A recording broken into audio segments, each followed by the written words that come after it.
I'm Cassidy. I'm going to be giving a little Half Price Books haul, a few fall books that I got today, and I'm going to be going into what my top shelf fall books. What am I trying to say? Basically, I don't have a TBR really for October. I just kind of have a bookshelf of all my fall books, and I'm just going to be pulling from those as I please. So that's what I'm going to be talking about in this video. Let's get into it.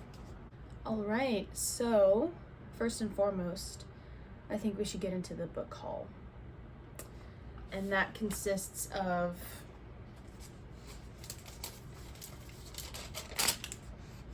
$34 spent at Half Price Books. So yesterday I finished this masterpiece. This is a story of Pippa Fitz-Amobi, I believe is her name. She lives in Fairview, and a girl was murdered 5 years ago, and Pippa decides for her senior capstone project that she's going to solve this murder. She thinks that the person who everyone thinks murdered this girl is innocent. So she aims to find the real killer. This book was excellent. I rated it 5 stars. My rating system isn't very particular. 5 stars is just 5 stars is I was blown away. I have no energy right now because I'm sick. A 5-star book for me is something that I thoroughly enjoyed. I couldn't put it down. Read it front to cover, no major complaints. It did what it needed to do, and I appreciate it, and I will recommend it. 4 stars is the book was really, really good, but it just didn't have that last thing that just pushes it over to the edge, so 5 stars. It didn't have it, and you sang it. A 3-star book is good. It's just a good old-fashioned, quick read, maybe a book that I take to the beach or something, and it just kind of gets me by, just like maybe a cheap romance or something, and I maybe wouldn't recommend it because maybe I don't really remember it. 2 stars means something was missing. I maybe didn't like the writing, or there were major plot holes, or just something didn't make sense. 1 star is I literally regret buying it, and I have rated things 1 star before, I'll say that. So, 5 stars. Because of that, also, if you notice, got this at Goodwill for $2. There's a hole on it,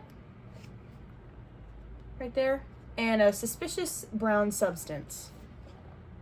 I'm so grateful that it was at Goodwill because I wasn't really looking for it, but I recognized the cover and just thought, hey, I'll buy it, I'll read it. So after this, I went to Half Price Books and got the sequel. I started reading it, I'm about like 4 pages in, and this is the deconstructed Half Price Book sticker because there was sticker residue from a previous sticker on the cover, and I was really tired of touching it, so after I bought it, I ripped up the sticker and covered that, and I'll clean it eventually. But I have the first 2 books in the trilogy. The last one's called As Good as Dead. I might read it if I really enjoy this one. Otherwise, that might just be it, because this is a different storyline with the same characters, but it's like a completely different mystery.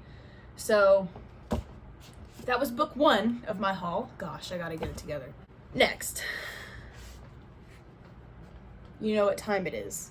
I've never read the Harry Potter books. Ever. I have I have books 1, 3, and 4 here. Uh-oh.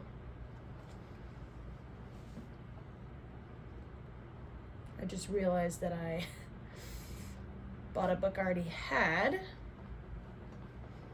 That's really embarrassing. Okay, anyway. I have books 1, 3, and 4, and I am trying to get the whole collection before I start reading them, because if they're what I expect them to be, I'll be just flying through them and wanting to read the next one, and the next one, and the next one. So, I have... These are all from Half Price Books, by the way. I've just been grabbing them as they come in, if they have whatever number I've been needing. So, first one, The Sorcerer's Stone, and then Chamber of Secrets 2. Then I have Prisoner of Azkaban 3. And for whatever reason, I bought 2 copies of 4. So this is the one I had before. I'll see if I can return this one to Half Price Books. Then the only one I don't have yet is number 5. And if I'm being honest, I don't know which book number 5 is, but I'm going to try to deduce by looking at all of them.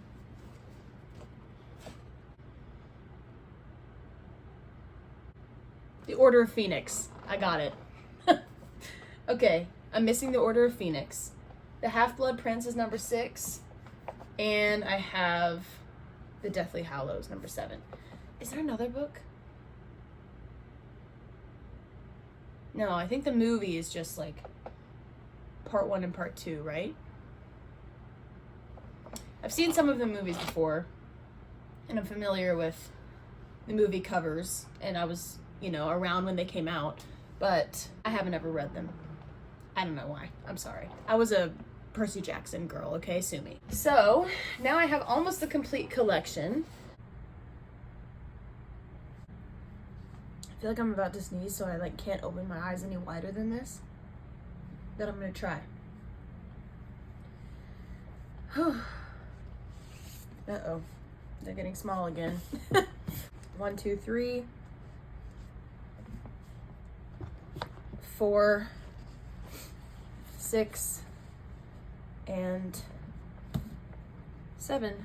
Here they are. I'm going to try to find a spot for them on my fall shelf, which is a great segue because I wanted to talk about this.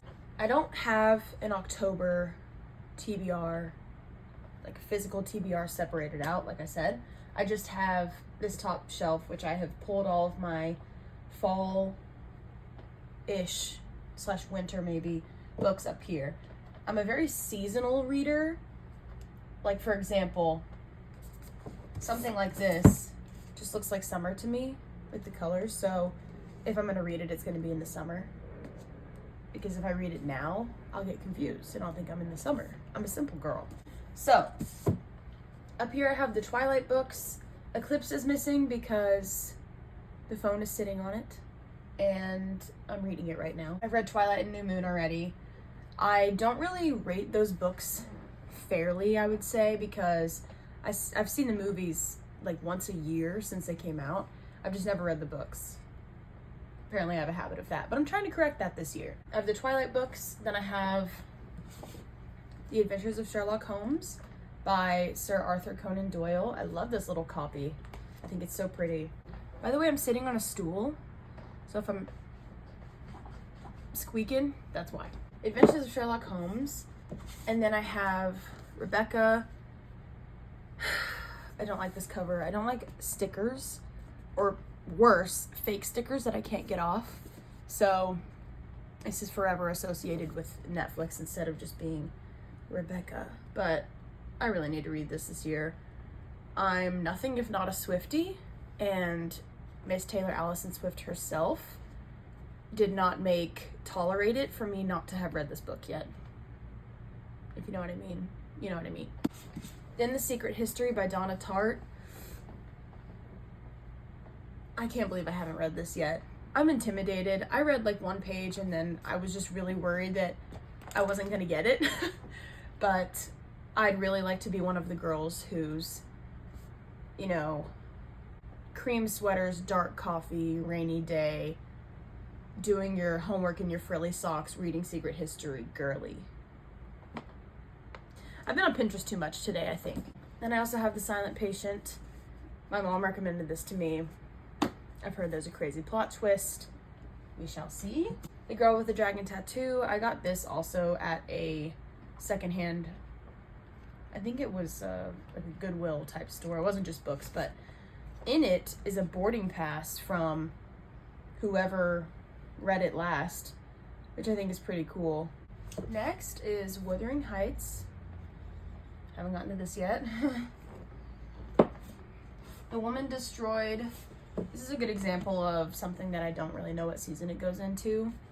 If this hasn't been done yet, someone needs to make a website where you can type in a book title and the author, and it'll tell you what summer or what? It'll tell you what season or month to read it in. Maybe I should do that. No, I don't feel like it. Then Babbel, I bought this in Walmart. I bought this at Walmart, brand new, because I was waiting on my card to get done, and that's how they get you. But see how this is new and the spine hasn't been cracked? I don't like reading new books because I feel like I can't damage them at all. I have to just leave them pristine and read it like super careful like this, versus something like this that's been pre-loved. It's not gonna look new no matter what I do to it, so it's okay if I add a little bit more wear and tear to it. That's just how my brain works. I don't know.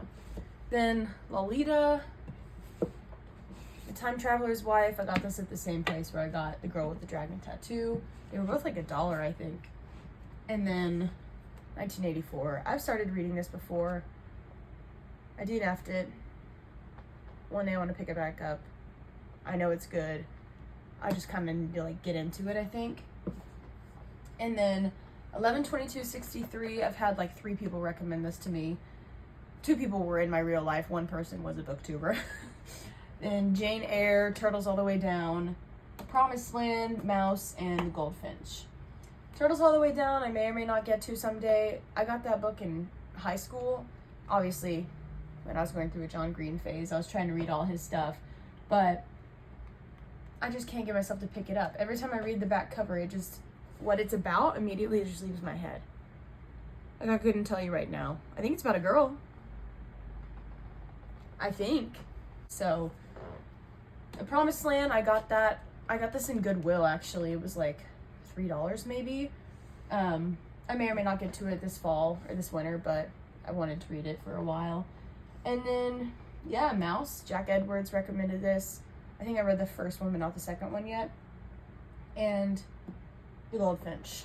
So, that's my fall bookshelf. And also my book haul, and also an impromptu breakdown of my rating system. So maybe these videos will get a little bit more organized, and maybe they won't. Who's to say, really?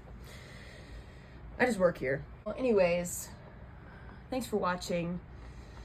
I appreciate it. I don't have much else to say. I hope you have a good day, and I'll catch you next time. Bye!